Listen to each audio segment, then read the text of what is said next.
નમસ્કાર વિદ્યાર્થી મિત્રો, ગુજરાતી જ્ઞાનની યુટ્યુબ ચેનલમાં આપ સૌનું હાર્દિક સ્વાગત છે। વિદ્યાર્થી મિત્રો, આજના વિડીયોમાં આપણે જીકે અને કરંટ અફેર્સના કેટલાક ઇમ્પોર્ટન્ટ ક્વેશ્ચન જોવાના છીએ। તો ચાલો આજનો વિડીયો શરૂ કરીએ અને જોઈએ જીકે અને કરંટ અફેર્સના કેટલાક ઇમ્પોર્ટન્ટ ક્વેશ્ચન। ક્વેશ્ચન નંબર 1, ડેન્ટેલિમ દરિયાઈ પ્રાણીના અવશેષો ક્યાંથી મળી આવ્યા છે? તો વિદ્યાર્થી મિત્રો, ડેન્ટેલિમ દરિયાઈ પ્રાણીના અવશેષો લાંગણજથી મળી આવ્યા છે। ક્વેશ્ચન નંબર 2, સિદ્ધરાજ જયસિંહે માળવાના કયા રાજાને પરાજય આપી અવંતીનાથનું બિરુદ ધારણ કર્યું છે?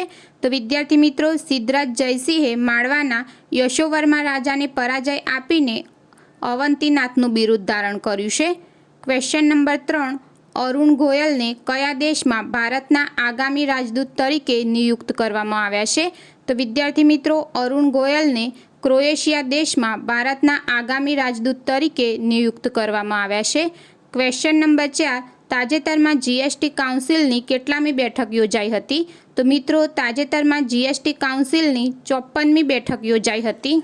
ક્વેશ્ચન નંબર 5, કયા વેપારીએ ગુજરાત પર ચઢાઈ કરવાનું કહેણ મોકલ્યું હતું? તો વિદ્યાર્થી મિત્રો, અમીર ઇત્તિમાદ ખાન વેપારીએ ગુજરાત પર ચઢાઈ કરવાનું કહેણ મોકલ્યું હતું। ક્વેશ્ચન નંબર 6, અમદાવાદમાં રથયાત્રાની શરૂઆત કોણે કરી હતી?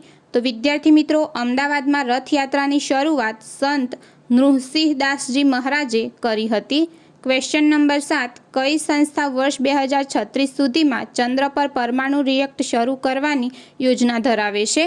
તો મિત્રો, રોસાટોમ સંસ્થા વર્ષ 2036 સુધીમાં ચંદ્ર પર પરમાણુ રિએક્ટર શરૂ કરવાની યોજના ધરાવે છે।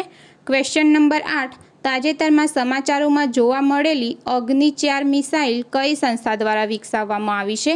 તો વિદ્યાર્થી મિત્રો, તાજેતરમાં સમાચારોમાં જોવા મળેલી અગ્નિ-4 મિસાઇલ DRDO દ્વારા વિકસાવવામાં આવી છે। ક્વેશ્ચન નંબર 9, મહાત્મા ગાંધીજીએ ગુજરાતની કઈ લડતને ધર્મયુદ્ધનું નામ આપ્યું હતું? તો વિદ્યાર્થી મિત્રો, મહાત્મા ગાંધીજીએ ગુજરાતની અમદાવાદ મિલના સત્યાગ્રહની લડતને ધર્મયુદ્ધનું નામ આપ્યું હતું। ક્વેશ્ચન નંબર 10, ગુજરાતમાં ચેરના વૃક્ષોનું જંગલ ક્યાં આવેલું છે? તો મિત્રો, ગુજરાતમાં ચેરના વૃક્ષોનું જંગલ જામનગર અને કચ્છના દરિયા કિનારા પાસે આવેલું છે। ક્વેશ્ચન નંબર 11, ભારતના નવા નાણાં સચિવ તરીકે કોની નિમણૂક કરવામાં આવી? તો મિત્રો, ભારતના નવા નાણાં સચિવ તરીકે તુહિન કાંતા પાંડેની નિમણૂક કરવામાં આવી છે। ક્વેશ્ચન નંબર 12, ઇન્ડિયા એક્સપો માર્ટમાં કયું રાજ્ય સેમિકોન ઇન્ડિયા 2024નું આયોજન કરશે? તો વિદ્યાર્થી મિત્રો, ઇન્ડિયા એક્સપો માર્ટમાં ઉત્તર પ્રદેશ રાજ્ય સેમિકોન ઇન્ડિયા 2024નું આયોજન કરશે। ક્વેશ્ચન નંબર 13, કચ્છમાં ગરીબદાસજી ઉદાસીન આશ્રમની સ્થાપના કોણે કરી હતી? તો વિદ્યાર્થી મિત્રો, કચ્છમાં ગરીબદાસજી ઉદાસીન આશ્રમની સ્થાપના ગુરુ નાનકના શિષ્ય શ્રીચંદે કરી હતી। ક્વેશ્ચન નંબર 14, ભારતની સાથે કયા દેશે ખાંડ સબસિડી અંગે વિશ્વ વેપાર સંગઠનના વેપાર વિવાદનો ઉકેલ લાવ્યો છે? તો વિદ્યાર્થી મિત્રો, ભારતની સાથે બ્રાઝિલ દેશે ખાંડ સબસિડી અંગે વિશ્વ વેપાર સંગઠનના વેપાર વિવાદનો ઉકેલ લાવ્યો છે।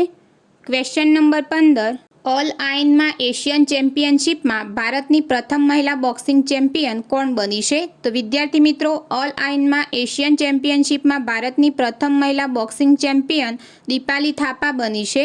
ક્વેશ્ચન નંબર 16, ઉત્તર બંગાળમાં અકસ્માતોને રોકવા માટે લાઈવ મોનિટરિંગ માટે કઈ સંસ્થાએ હેલ્મેટ કેમેરા સિસ્ટમ શરૂ કરી? તો વિદ્યાર્થી મિત્રો, ઉત્તર બંગાળમાં અકસ્માતોને રોકવા માટે લાઈવ મોનિટરિંગ માટે ભારતીય રેલવે સંસ્થાએ હેલ્મેટ કેમેરા સિસ્ટમ શરૂ કરી।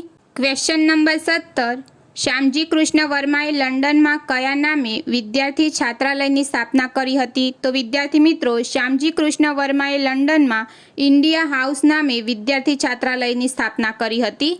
ક્વેશ્ચન નંબર 18, રાજસ્થલી પરિયોજના કઈ નદી પર આવેલી છે? તો વિદ્યાર્થી મિત્રો, રાજસ્થલી પરિયોજના શેત્રુંજી નદી પર આવેલી છે। Question number 19, Olympic council of એશિયાના પ્રથમ રાજદૂત તરીકે કોને નિયુક્ત કરવામાં આવ્યા છે? તો વિદ્યાર્થી મિત્રો, ઓલિમ્પિક કાઉન્સિલ ઓફ એશિયાના પ્રથમ રાજદૂત તરીકે રણધીરસિંહને નિયુક્ત કરવામાં આવ્યા છે।